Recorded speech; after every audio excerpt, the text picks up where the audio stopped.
ఇక అన్నిటికంటే ఆశ్చర్యకరమైన విషయం స్వామివారి ముందు వెలిగే అఖండ దీపం. ఇది గత 1000 సంవత్సరాలుగా వెలుగుతూనే ఉంది. రాజా కృష్ణదేవరాయలు వెలిగించిన ఈ దీపం ఇప్పటికీ అలాగే ఉంది. విచిత్రం ఏంటంటే ఇందులో నూనె కానీ ఒత్తి కానీ ఉండదు. 2015లో DRDO శాస్త్రవేత్తలు దీని గుట్టు విప్పారని చెప్తూ ఉంటారు.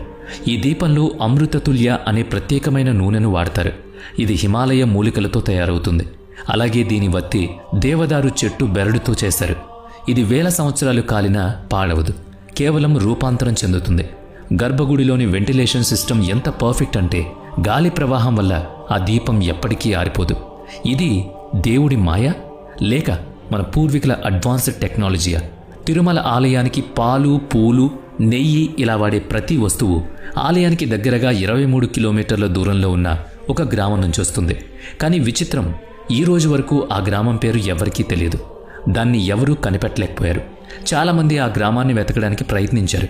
కానీ అది ఇప్పటికీ ఒక అంతు చిక్కని రహస్యం. గ్రామం సంగతి అలా ఉంచితే అసలు ప్రపంచ ప్రఖ్యాతిగాంచిన తిరుపతి లడ్డు ఎలా పుట్టింది? ప్రతి లడ్డు రుచి, బరువు ఎలా ఒకేలా ఉంటుంది? కథనం ప్రకారం ఆలయంలో విగ్రహ ప్రతిష్టాపన జరుగుతున్నప్పుడు స్వామివారికి నైవేద్యం ఎలా పెట్టాలో పూజారులకు అర్థం కాలేదు.